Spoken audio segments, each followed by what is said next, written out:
At the top, I have kind of three important ideological inputs to all of this: British Israelism, Christian Science, and the Higher Life movement. And if you go back to the generation of men who started Pentecostalism, they were by and large influenced by all three of those things. And those three things were all essential elements for the emergence of Pentecostalism. The Restorationism comes from British Israelism. The positive confession practices come from Christian Science.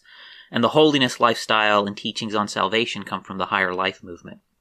So those are not the only influences into Pentecostalism, but in my opinion, they are the most critical, because without those three elements, you don't have Azusa Street. It requires those three things to get you into Azusa Street. And if you subtract any of those three, you don't get an Azusa Street revival. So all of the first generation of Pentecostal leaders were influenced by those. And we can actually even be sure that William Seymour was teaching degrees of all three of those things as well. There's even evidence in his writings for a watered-down version of British Israelism. And with Charles Parham and all the other leading figures of early Pentecostalism, they were, without question, there's extensive documentation that they were all British Israelites, that they were all teaching positive confession, that they were all subscribed to the Higher Life movement. So out of all of the founding fathers of Pentecostalism, William Seymour is really the only one where you could even make a case that he didn't fully embrace British Israelism. All the rest of them absolutely did. And so it's fairly easy to document that all those things are true. And if you take the time to study it out in an honest way, you'll see that. And we've touched on those things in earlier podcasts. And so this is what produced the first wave of Pentecostalism at the start of the 1900s. And if you want more information, you can go back and listen to our earlier podcasts. And we point to a lot of books and resources where you can get more information on that in those episodes. But as you come into the 1940s, you have the healing revivals, you have the latter rain movement that have both go into full swing. And that leads into the second wave of Pentecostalism.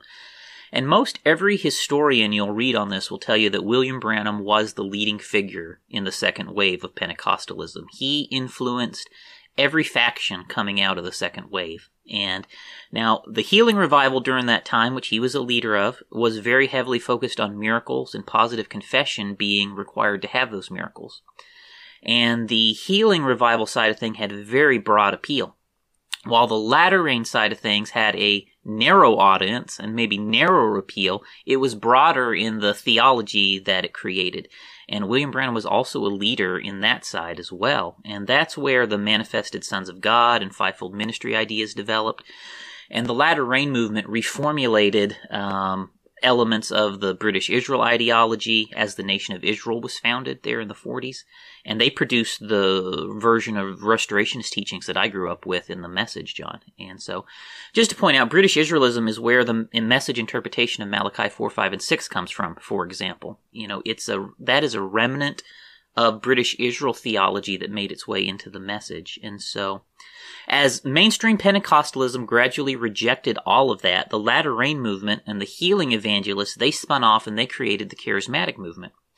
And so that sets up a huge split that happens in Pentecostalism through the 50s and 60s. And the people who embraced the latter rain ideas largely separated out during the 50s, certainly by the 60s. And two of the older and smaller Pentecostal denominations were actually totally taken over by latter rain. The Elam churches, which was a small denomination, they went full-blown latter rain.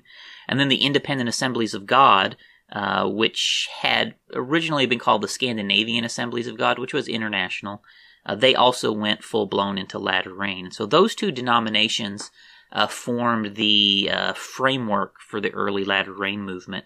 Sharon Orphanage actually joined Independent Assemblies of God for a brief period of time. But anyways, as time progressed, especially after that massive split happened in 1957, there ended up being hundreds of smaller groups and independent ministries all over the world spawned out of latter rain coming into the 1960s. And the largest and most significant branches of the latter rain as it transitioned into the charismatic movement, they're also represented here on this diagram.